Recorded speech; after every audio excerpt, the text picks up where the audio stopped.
अंकिता हत्याकांड के बाद किसान जो सुखवंत सिंह है उसकी जो आत्महत्या प्रकरण है उसको लेकर कांग्रेस हमलावर मूड में है। क्या कहना चाहिए? उधम सिंह नगर में हत्याओं के मामले लगातार बढ़ते जा रहे हैं, प्रदेश में बलात्कार के मामले लगातार बढ़ते जा रहे हैं और जहां जहां जो है कि बलात्कार की बात आती है कहीं ना कहीं भारतीय जनता पार्टी के जुड़े हुए नेता का नाम उसे आता है और कानून की कमजोर पैरवी के कारण वो जल्दी छूटकर बाहर आ जाए।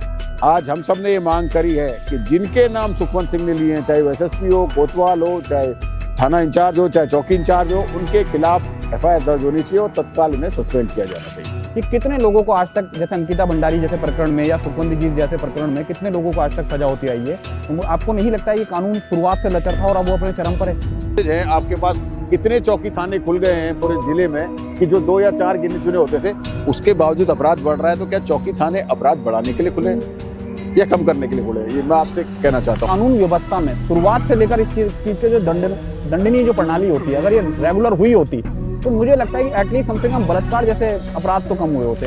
कानून व्यवस्था को आपको समझना पड़ेगा कि जब जब जिस अधिकारी ने चूक करी कांग्रेस की सरकार में, उसके खिलाफ तत्काल कार्रवाई होगी। लेकिन हम इस केस की अगर हम बात करें, उधम सिंह नगर के सुखवंत किसान की केस की बात करें, तो उसमें कल से वीडियो वायरल हो रही है कि जो उसके परिजन है, खासकर उसके भाई हैं, वो कह रहे हैं कि हम पुलिस की कार्रवाई से संतुष्ट हैं, उसके बावजूद विपक्ष इसको लेकर हमलावर हो रही है। सुखवंत सिंह ने अपनी मौत से पहले जो वीडियो जारी किया है, आपके क्षेत्र की बात करें, खटीमा की, आपके पुतले फूके जा रहे हैं। लगता है कि पुष्कर सिंह धामी, हालांकि चुनाव आपने उनको हरा दिया, उसके बावजूद भी कई विकास कार्य में मैं देख रहा था कि रोडवेज का लोकार्पण होना है, स्टेडियम वहाँ पे बन चुका है और भी कई विकास योजनाएं जिस तेजी के साथ जो खटीमा था उस खटीमा से बहुत आगे बढ़ गया। कांग्रेस की सरकार आती है तो भुवन कापड़ी जी कैसे देखता हूँ, कहाँ देखता हूँ भुवन कापड़ी जी का? तो मुझे मतलब आने वाले समय में भुवन कापड़ी जी का बहुत उज्जवल भविष्य दिखाई देता है, शॉर्ट शब्दों में।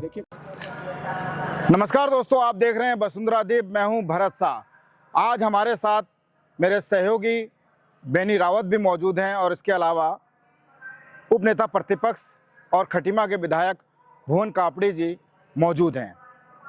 जिस तरह से अंकिता हत्याकांड के बाद उधम सिंह नगर में हुए किसान सुखवंत सिंह की हत्या के बाद कांग्रेस हमलावर की मुद्रा में है, तो इन्हीं मुद्दे पर बातचीत करेंगे हम उपनेता प्रतिपक्ष भुवन कापड़ी जी से। भुवन जी, जिस तरह से बात की जाए, अंकिता हत्याकांड के बाद किसान जो सुखवंत सिंह है उसकी जो आत्महत्या प्रकरण है उसको लेकर कांग्रेस हमलावर मूड में है। क्या कहना चाहेंगे? देखिए, जब से भारतीय जनता पार्टी की सेकंड टर्म की सरकार बनी है और विधानसभा के सत्र में हम लोग हर बार ये बात करते हैं सरकार से कि कानून व्यवस्था पर चर्चा की जाए, क्योंकि प्रदेश के विकास के लिए या व्यवस्थित बनाए रखने के लिए कानून व्यवस्था मजबूत होना बहुत ज़रूरी है। लगातार कानून व्यवस्था लचर हो रही है और लेकिन सरकार हमेशा इससे भागती हुई नजर आई। कानून व्यवस्था पर स्वीकार प्रश्न करने से उन्होंने अच्छा सोचा कि विधानसभा सत्र को भंग कर दिया जाए। तो आज अंकिता हत्याकांड के बाद सुखवंत सिंह जो किसान हैं जिन्होंने आत्महत्या करी और आत्महत्या से पहले उन्होंने अपना जो वीडियो जारी किया है, वो उधम सिंह नगर पुलिस की कार्यप्रणाली और प्रदेश की कानून व्यवस्था पर एक करारा तमाचा है। उन्होंने कहा कि मेरे साथ ठगी हुई और ठगी के लिए मैं चौकी गया, थाने गया और उसके बाद एसएसपी के पास गया तो मुझे कहीं से राहत नहीं मिली और सब जगह से रिश्वत की बू कहीं न कहीं आ रही थी। अगर आप देखेंगे, उसने उसमें कहा है कि मेरी मौत के बाद जब आप इसे देखेंगे, मेरी और मेरे परिवार की मौत के बाद जब आप इसे देखेंगे, तो मैं ये मांग करता हूं कि जांच सीबीआई से हो। कारण क्या है कि जब वो प्रदेश में सभी जगह, वो होम सेक्रेटरी तक गए, ये बात आज उनके परिवार वाले बता रहे थे, तो जब प्रदेश के कानून के उच्चतम शिखर में और जिले के कानून व्यवस्था को देखने वाले उच्चतम शिखर में जाकर उसे जब हर जगह भ्रष्टाचार दिखाई दिया, तो उसने ये गुहार लगाई कि सीबीआई से इसकी मांग होनी चाहिए और यहाँ तक कह दिया कि मेरी मौत के बाद, मेरे और मेरे परिवार की मौत के बाद हमारे अंगों को बेचकर उस पुलिस के कप्तान को, दरोगा को, चौकी इंचार्ज को पैसे दे देना, उनकी पैसे की भूख इतनी बढ़ गई है। तो आप इससे समझ सकते हैं कि प्रदेश कितना असुरक्षित है। जो कानून के रक्षक हैं, जिन्हें प्रदेश सरकार ने कानून व्यवस्था के लिए बनाने के लिए भेजा है, वही प्रदेश में कहीं ना कहीं अराजकता का माहौल फैला रहे हैं। इसीलिए अपराधियों का साहस बढ़ रहा है। उधम सिंह नगर में हत्याओं के मामले लगातार बढ़ते जा रहे हैं, प्रदेश में बलात्कार के मामले लगातार बढ़ते जा रहे हैं और जहां जहां जो है कि बलात्कार की बात आती है, कहीं ना कहीं भारतीय जनता पार्टी के जुड़े हुए नेता का नाम उसे आता है और कानून की कमजोर पैरवी के कारण वो जल्दी छूटकर बाहर आ जाता है। तो इसलिए आज हम सब ने ये मांग करी है कि जिनके नाम सुखवंत सिंह ने लिए हैं, चाहे वो एसएसपी हो, कोतवाल हो, चाहे थाना इंचार्ज हो, चाहे चौकी इंचार्ज हो, उनके खिलाफ एफआईआर दर्ज होनी चाहिए और तत्काल उन्हें सस्पेंड किया जाना चाहिए। मेरा एक सवाल है, आपने एक बात कही है कि कानून जो कमज़ोर नज़र आ रहा है। मैं एक चीज़ देखता हूँ, अगर हम आज़ादी के बाद से आज तक देखें और 60 साल जो लगातार भाजपा कहती है कांग्रेस ने राज किया और कांग्रेस ने कुछ नहीं किया, पिछले 60 सालों में भी ये सब चीज़ें होती आई है। और एक मैं कहता हूँ कि किसी भी प्रैक्टिकली अगर भरत जी मैं बात करूँ इस मामले में कि कितने लोगों को आज तक, जैसे अंकिता भंडारी जैसे प्रकरण में या सुखवंत जी जैसे प्रकरण में कितने लोगों को आज तक सजा होती आई है, तो आपको नहीं लगता है ये कानून शुरुआत से लचर था और अब वो अपने चरम पर है? देखिए, जब अंबेडकर साहब ने संविधान लिखा था और संविधान प्रस्तुत किया था और संविधान प्रस्तुत करते समय उन्होंने अपने भाषणों में ये कहा था कि संविधान कैसा ही भी हो, चाहे संविधान बहुत अच्छा हो चाहे संविधान बहुत खराब हो, मायने ये रखते हैं कि संविधान चलाने वाले कैसे लोग बैठे हुए हैं। अगर खराब संविधान भी होगा और संविधान चलाने वाले लोग अच्छे होंगे तो संविधान अच्छा चलेगा, और संविधान बहुत अच्छा भी होगा लेकिन चलाने वाले लोग खराब होंगे तो संविधान खराब चलेगा।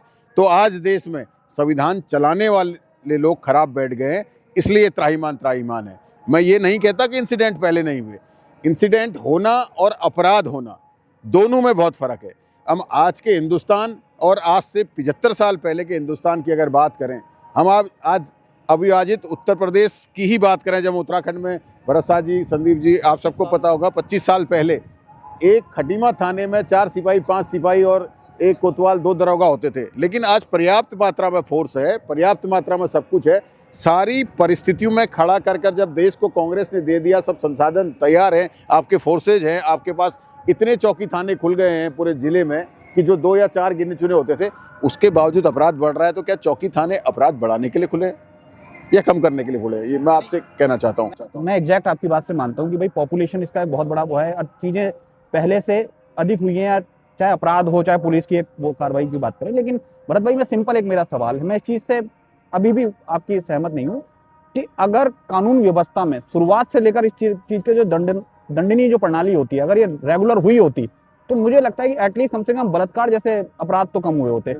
शुरू से लेकर अंत तक भूमि में आपको इस चीज़ को मानना पड़ेगा कि इस मामले में कुछ हुआ नहीं है। कानून व्यवस्था को आपको समझना पड़ेगा कि कानून व्यवस्था में जब जिस अधिकारी ने चूक करी, ये बेसिक फ़र्क है भाजपा की सरकार और कांग्रेस की सरकार का, कि जब जिस अधिकारी ने चूक करी कांग्रेस की सरकार में, उसके खिलाफ तत्काल कार्रवाई होती थी और अधिकारी को पनिश किया जाता था। तो अधिकारी के मन में डर रहता था, गलत होगा तो मेरे ऊपर गाज गिरेगी।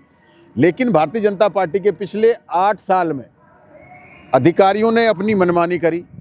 आप एसएसपी का नैनीताल पंचायत चुनाव कांड देखिए, पूरा विपक्ष की पार्टी पूरे 24 घंटे धरने में बैठती है लेकिन एसएसपी का ट्रांसफ़र नहीं होता।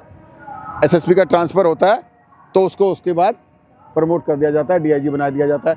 आज उधम सिंह नगर में जो घटना हुई है, उस घटना में अगर सरकार जनहित की सरकार होती और संविधान को मानने वाली सरकार होती तो किसी जनता को मांग नहीं करनी पड़ती या किसी विपक्ष को मांग नहीं करनी पड़ती कि एसएसपी के खिलाफ कार्रवाई की जाए या अधिकारियों के खिलाफ कार्रवाई की जाए।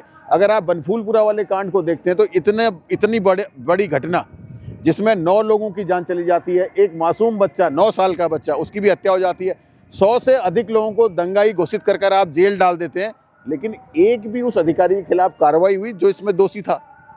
मैं आपसे पूछना चाहता हूं कि एक जिले में, एक मंडल में अधिकारी 1.5 साल 2 साल से ज़्यादा नहीं रहता था, क्योंकि सरकार की पॉलिसी थी कि अधिकारी लंबे समय तक रह गया तो अपनी जड़ें बिठाकर वो वहाँ पर भ्रष्टाचार को पनपाता है। लेकिन आज आप देख रहे हैं 3-3 4-4 साल से अधिकारी एक जगह पर बैठे हैं, जैसे कि वो कानून व्यवस्था या प्रशासनिक व्यवस्था न होकर राजशाही हो गई हो। तो ये सब समझने की ज़रूरत है कि आज अधिकारियों का मनोबल इसलिए बढ़ रहा है कि पीछे से उन्हें राजनीतिक संरक्षण है। विधायक जी, जिस तरह से आपने कहा, अंकिता भंडारी कांड की बात करी, आपने बनफूलपुरा के कांड की बात करी, तो देखिए उसमें कहीं ना कहीं जो वादी था वो सक्रिय था। हम माँ बाप की बात करें अंकिता के, तो उन्होंने इस बात को, लड़ाई को लेकर आगे लड़ा, आपने उस लड़ाई को आगे बढ़ाया। हम बनफुलपुरा की कांड की बात करें, उसमें भी वादी थे, अपनी लड़ाई कोर्ट तक लड़ते रहे। लेकिन हम इस केस की अगर हम बात करें, उधम सिंह नगर के सुखवंत किसान की केस की बात करें, तो इसमें कल से वीडियो वायरल हो रही है कि जो उसके परिजन है, खासकर उसके भाई हैं, वो कह रहे हैं कि हम पुलिस की कार्रवाई से संतुष्ट हैं, उसके बावजूद विपक्ष इसको लेकर हमलावर हो रही है। देखिए, सबसे बड़ी बात यह है, सुखवंत सिंह ने अपनी मौत से पहले जो वीडियो जारी किया है, जो भी राजनीतिक और सामाजिक व्यक्ति है जो ये मानता है कि इस राज्य के विकास में, राज्य के निर्माण में, राज्य को सही व्यवस्था देने में अपनी भूमिका निभा सकता है और उसे अपनी भूमिका निभानी चाहिए, अगर वो मानता है, तो सुखवंत सिंह वाले उस वीडियो को सुनने के बाद इस पुलिस प्रशासन के खिलाफ अगर नहीं बोलता है और इस बात पर घर बैठ जाता है कि उनके परिवारजनों ने समझौता कर लिया, वो पुलिस की व्यवस्था, वो बहुत डरे हुए, सहमे हुए हैं।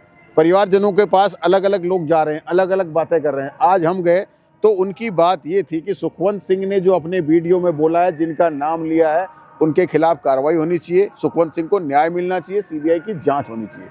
और दूसरी बात मैं आपसे ये कहूँगा कि भारतीय जनता पार्टी के सीनियर विधायक जो पूर्व मंत्री भी रहे, उन्होंने भी कल सुखवंत सिंह के घर गए तो उन्होंने भी ये इस बात का समर्थन किया कि सुखवंत सिंह अगर सीबीआई चाह रहा था तो सीबीआई होनी चाहिए। और साथ में दीपक मेहरा और अनूप अग्रवाल, दो लोगों को और जोड़ा कि अगर अनूप अग्रवाल गलत हैं तो उनके खिलाफ कार्रवाई हो, अगर अनूप अग्रवाल को प्रताड़ित किया जा रहा है तो उनके खिलाफ कार्रवाई हो जिन्होंने प्रताड़ित किया। उन्होंने उसमें भी पुलिस पे संदेह जताया। जब जिले का कप्तान किसी अपराध में शामिल हो जाएगा तो पुलिस का कप्तान, तो पुलिस की न्याय व्यवस्था पर कोई भी व्यक्ति कैसे विश्वास कर पाएगा। तो जब भारतीय जनता पार्टी की तरफ से ये बात उठने लगी है कि सीबीआई जांच होनी चाहिए, तो आप कानून व्यवस्था पर जनता या विपक्ष की क्या राय होनी चाहिए, इस बात से आप समझ सकते हैं। नहीं, मैं आपकी सारी बात से यहाँ पर सहमत होता हूँ। एक बड़ा सवाल है, कांग्रेस कई बार ये कहती है कि मौजूदा समय में जितना भी प्रशासनिक तंत्र है, ये सरकार के हाथ में काबिज है। इस बात से आप सहमत होंगे, आपके सीनियर लीडर हमेशा इस बात को बात कहते हैं, बिल्कुल काबिज है। तो सीबीआई जांच पर कैसे भरोसा आप जता पा रहे हैं, ये बड़ा एक सवाल है। सीबीआई भी सेंट्रल गवर्नमेंट की मानी जाती है, लगातार आप सवाल उठाते रहे हैं। कांग्रेस ने कहा है हाई कोर्ट या सुप्रीम कोर्ट के सिटिंग जज की निगरानी में। कांग्रेस ये भी तो कहती है कि जज भी बिक गए हैं। नहीं, देखिए, जो कहते हैं आप कांग्रेस ये नहीं कहती जज भी थे। नहीं, मैं वही कहना चाहता हूँ, न्याय अगर किसी ने कहा तो मुझे आप बयान प्रणाली के तौर पे अब मैं व्यवस्था की बात कर रहा हूँ। व्यवस्था कमजोर हो रही है, ये कांग्रेस नहीं, सीबीआई को लेकर सवाल आप लोग भी उठाते रहे हैं। नहीं, मैं कह रहा हूँ, हमने तो कहा है सिटिंग जज के नेतृत्व में हो, उसकी देखरेख में हो। कांग्रेस कह रही है, अभी गणेश गोदियाल जी ने इंटरव्यू दिया, उसमें भी कहा। बात यह है, देखिए, जो व्यवस्था है, अगर उस व्यवस्था में से लोगों का भरोसा उठ गया तो देश के हालात बहुत खराब हो जाएंगे। मैं आपसे कहना चाहता हूँ, आपने ये मोबाइल लेके आप एक आई कार्ड डाल के आप आते हैं, आपको लोग कहते हैं प्रेस वाले हैं, आपका एक सम्मान है, आपके प्रति लोगों का सोचने का नज़रिया है। ऐसे ही खाकी वर्दी वाला पुलिस है, उससे कुछ उम्मीद रखते हैं। ऐसे ही सफ़ेद कोट वाला डॉक्टर है, उससे कुछ उम्मीद रखते हैं। जज है, हर व्यक्ति से समाज में जो व्यवस्था बनी है उस पर लोगों की आस्था है। अगर पत्रकारिता भी एकदम भ्रष्ट हो जाए, ब्लैकमेलिंग करने लगे, तो पत्रकारों के साथ क्या करेगी जनता। तो ऐसे ही जो ये संवैधानिक व्यवस्था है, अगर इसमें से लोगों को ये उम्मीद होती है कि कोई झगड़ा हुआ, कोई परेशानी हुई, मैं कमज़ोर व्यक्ति हूँ, मुझे किसी ने अपमानित किया, मुझे मारा या मेरे साथ कुछ गलत किया, तो मैं पुलिस के पास जाऊँगा, क्योंकि वो कानून का एक पहलू, एक व्यवस्था है, वो हमें न्याय दिलाएगी। अगर उसे ये लगे कि इस न्याय करने वाले के पास जा रहा हूँ तो मारने वाला बेहतर है इससे, इस न्याय देने वाले से, ये तो उसके साथ साथ अपना भी टैक्स जोड़ रहा है, तो आप समझिए कि लोगों का क्या आने वाले समय में क्या प्रतिक्रिया इसके प्रति होगी। ये किस ओर हमारा प्रदेश जा रहा है, किस ओर हमारा देश जा रहा है। हमें एक जिम्मेदार नागरिक होने के कारण इस बात को सोचना पड़ेगा। विधायक जी, एक सवाल ये है कि 4.5 साल हो चुके हैं, नया चुनाव 4 साल हो चुके हैं, नया चुनाव आने वाला है।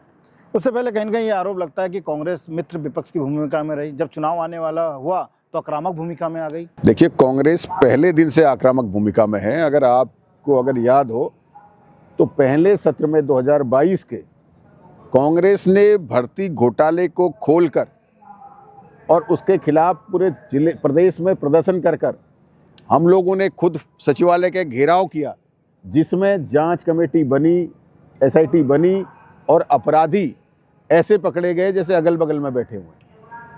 तो वो क्या था? आक्रामक विपक्ष था। अंकिता हत्याकांड में आज 3 साल, आप ही कह रहे हैं 3 साल बाद सरकार सीबीआई के लिए जागी है, तो 3 साल का मतलब 2023। तो 2023 से कांग्रेस अंकिता प्रकरण में लगातार एग्रेसिव है। आपने देखा होगा कि विधानसभा के सत्र में कानून व्यवस्था को लेकर कांग्रेस 24 घंटे तक, पूरे देश में पहली बार शायद ये हुआ है कि विधायक हाउस में ही सोए हैं। हम हर समय हर बार एग्रेसिव होकर जो कांग्रेस कर सकती है, लोगों के बीच है, लोगों की समस्याओं को उठा रही है, लड़ रही है। बात यह है कि अब मुझे ये बात कहूँगा तो आप लोगों पर भी लागू नहीं होगी, मुझे लगता तो है, जो भारतीय जनता पार्टी की सरकार ने 1100 करोड़ का पैकेज जो दिया है, जैसे गोदी मीडिया कहते हैं, वो इसका कारण है। नेता और विपक्ष के साथ साथ, जैसे सत्ता पक्ष, विपक्ष और प्रशासन और पत्रकार, ये 4 स्तंभ कहे जाते हैं। ये 4 स्तंभ लॉ एंड ऑर्डर को बना के रखते हैं, व्यवस्था को बना के रखते हैं, लोगों को उनके न्याय दिलाते हैं, उन तक सही चीज़ें पहुंचाते हैं। लेकिन अगर मैं कहूं तो विपक्ष तो मजबूत है, लेकिन चौथे स्तंभ में जो गोदी मीडिया है वो आज कमज़ोर हो गया, विपक्ष की आवाज़ को उठाता नहीं है। मेरा एक बड़ा छोटा सा सवाल है और मैं इसका बड़ा वाजिब सा जवाब आपसे चाहता हूँ।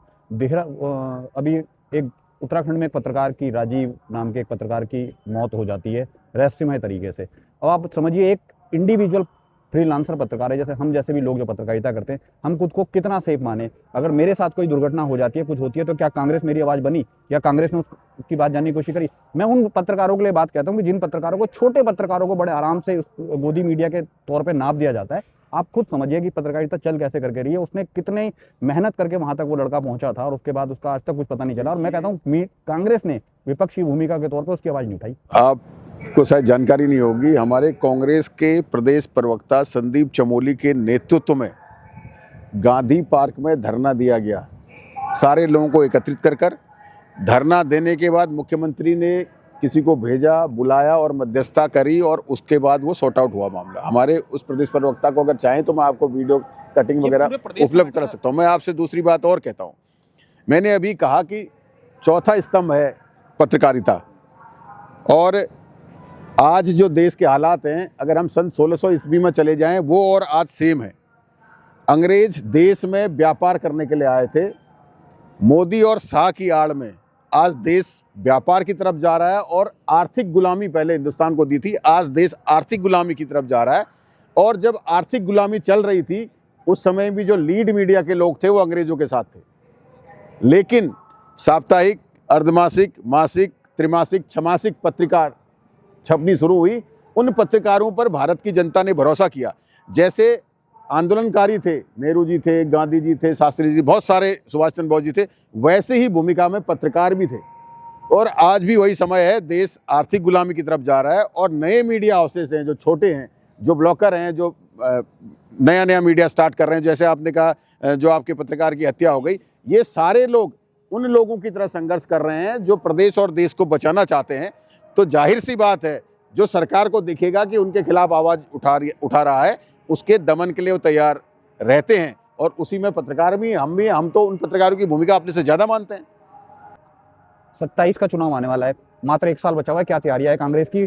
और अब कांग्रेस, अब ये यहाँ समझ ले कि आपके अनुसार प्रशासन जो है इस समय सरकार के दबाव में है, तो कांग्रेस को तो प्रशासन से भी लड़ना है। भी फिर 27 के चुनाव में किस तरीके से देख रही है? देखिए, कांग्रेस को प्रशासन से लड़ना है। कांग्रेस, देखिए मैं आपको सबसे पहले तो एक बात बताना चाहता हूं, भारतीय जनता पार्टी और कांग्रेस में बेसिक फ़र्क ये है कि कांग्रेस राजनीति में सरकार इसलिए बनाना चाहती है कि अंतिम छोर के व्यक्ति तक विकास की किरण पहुंच सके, अंतिम छोर के व्यक्ति को लाभ मिल सके, जो सरकारी योजना है वो सरकार तक पहुंच सके, इसलिए गवर्नमेंट बनाना चाहती है। लेकिन भारतीय जनता पार्टी सरकार इसलिए बनाना चाहती है वो दमन करके अपना राज दोबारा कायम कर सके। भारतीय जनता पार्टी सरकार बनाने के बाद ये भूल जाती है कि उसने लोगों के समस्याओं का समाधान करना है। भारतीय जनता पार्टी उसके बाद चुनाव में ही रहती है। सारे नेता, सब दल के नेता चुनाव में लोगों के पास जाते हैं और अपनी मन की बात करते हैं ना, अपनी मन की बात करते हैं, अपनी योजनाएं बताते हैं। और जब मन की बात पूरी हो जाती है और सरकार बन जाती है तो कांग्रेस जनता दरबार लगाती है, लोगों की मन की बात सुनती है और उस पर काम करती है। लेकिन ये पहली सरकार है जिसके प्रधानमंत्री चुनाव के बाद भी अपनी मन की बात सुनाते हैं, लोगों की मन की बात नहीं सुनते। आज तक आपने कभी सुना कि मोदी जी ने लोगों की मन की बात सुनी और परेशान आदमी की बात सुनी, उसका निर्णय किया? वो हर व्यक्ति हर साल अपने मन की बात सुना रहे हैं।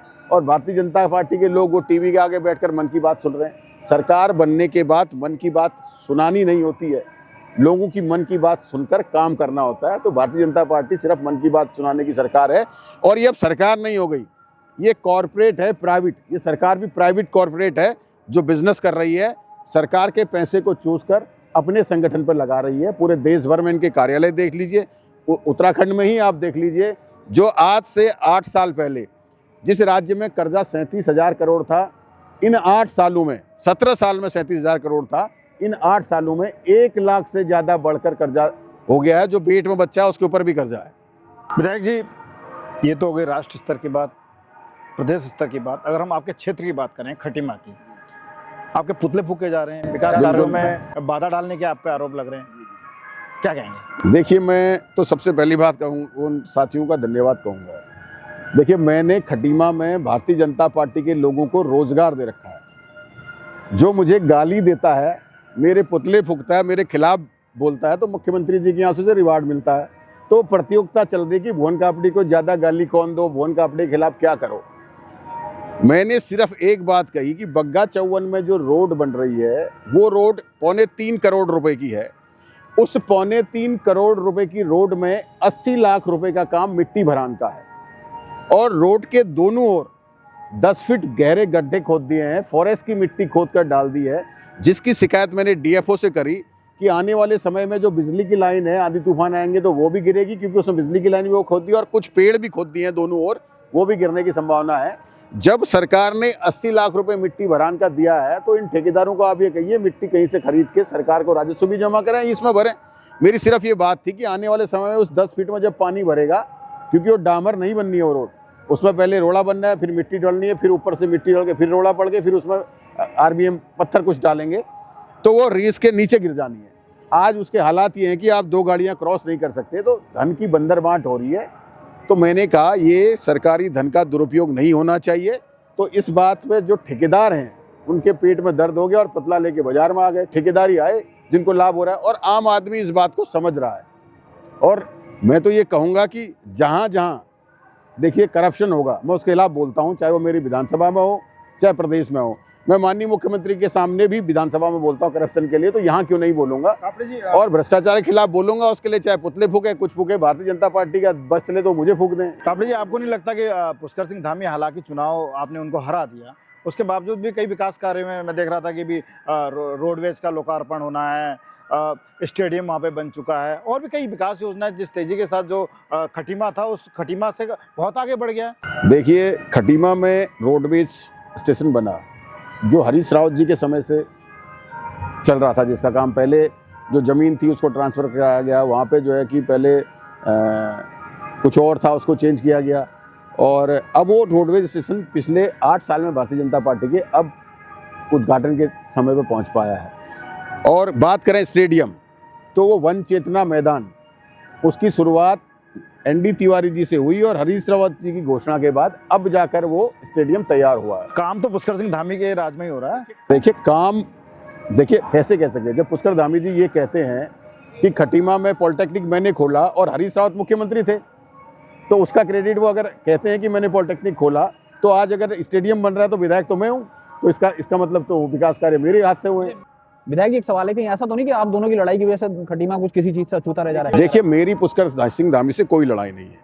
देखिए, पक्ष और विपक्ष की लड़ाई चुनाव के समय होती है, और उस लड़ाई का निर्धारण, उसका रिजल्ट जनता देती है। 27 को लेकर कितने? जनता देती है। जनता जिसके पक्ष में मतदान करती है वो जीतता है। लड़ना कोई हाथापाई थोड़ी, और मैं बोल रहा हूँ तो जनता के पास जाते हैं। 17 में मैं हारा, 22 में वो हारे, 27 में जीतेंगे फिर से। 27 का क्या है? ये तो जनता तय करेगी। कितना सहमत है 27 को लेकर? क्या सरकार बना रही है कांग्रेस? बिल्कुल 100% सरकार तो उत्तराखंड की जनता बना रही है, कांग्रेस की। अभी तो एक बहुत बड़ी लड़ाई अभी तो प्रशासन से और सरकार से, इसके अलावा एक बहुत बड़ा एक जो लड़ाई हो यूकेडी जैसी है, जो डे बाई डे प्रबल होती जा रही है पहाड़ों में। देखिए, यूकेडी बढ़ रही है, ये बढ़ रहा है, वो बढ़ रहा है, ये इससे कोई फर्क नहीं पड़ता। जब यूकेडी की 4 सीटें सबसे ज्यादा थी तो कांग्रेस फुल बहुमत में आई थी। तो मतलब यूकेडी प्रबल हो रही है तो कांग्रेस बहुमत में आ रही है। आप देखिए, 2002 में यूकेडी की 4 सीटें थी, कांग्रेस 36 पे थी और भाजपा 21 पे थी।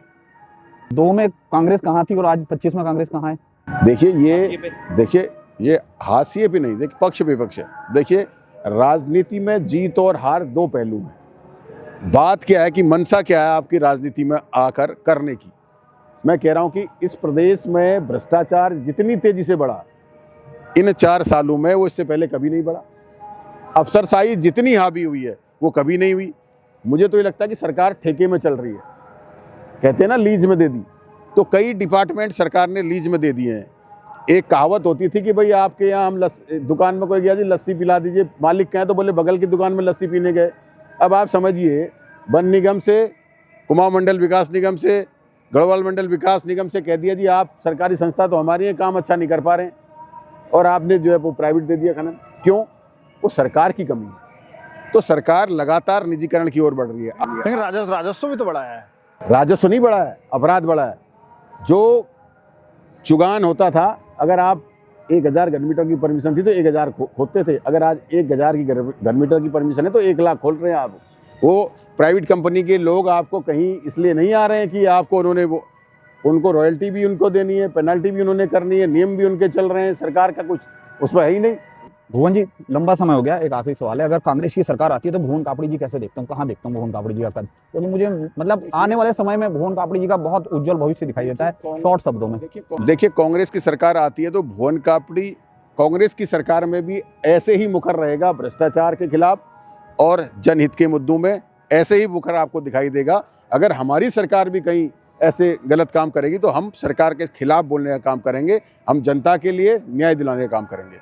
चलिए साथियों, ये थे हमारे साथ भुवन कापड़ी जी, नेता उपनेता प्रतिपक्ष हैं और मुखर वक्ता हैं। मैंने कांग्रेस में लगातार ये भरत भाई कहा है कि कांग्रेस में मुखर वक्ताओं की बहुत कमी है, लेकिन जिस तरीके से सवालों के जवाब भुवन भाई देते हैं, क्योंकि एनयूसीआई से हैं और बहुत धरातल से उस लेवल पर आए हैं नेता हैं, और इस बार जो चुनाव खटीमा में होने वाला है वो बहुत बेहतरीन और एक अच्छा चुनाव होने वाला है। उसके बाद अगर कांग्रेस सरकार बनाने में यहाँ से सक्षम होती है तो मैं उम्मीद करता हूँ कि कांग्रेस इस बार बहुत अच्छा कुछ दारोमदार भुवन कापड़ी को देने वाली है, और देखते हैं किस तरीके से, तो क्योंकि लड़ाई फिर सीएम से है, और फिर जिस तरीके से लगातार कांग्रेस ये कहती है कि प्रशासन से लड़ाई है, और मैं लगातार इस चीज़ को देखता हूं, और इस चीज़ से शायद कोई व्यक्ति इस चीज़ को नकार नहीं सकता कि यूकेडी जो है, जो छोटे दल हैं, वो इस समय बहुत तेजी से अपना धीरे धीरे करके कद बढ़ाते जा रहे हैं, चाहे वो पत्रकारों की लड़ाई हो, चाहे वो अंकिता भंडारी को लेकर हो, चाहे पेपर लीक को लेकर हो, इन सब चीज़ों में। अब देखना यह है कि 2027 में कांग्रेस किस तरीके से करती है और ऊंट किस करवट बैठता है। तो बने रहिएगा हमारे साथ ऐसी चर्चाओं के लिए। मैं अनिल रावत, धन्यवाद।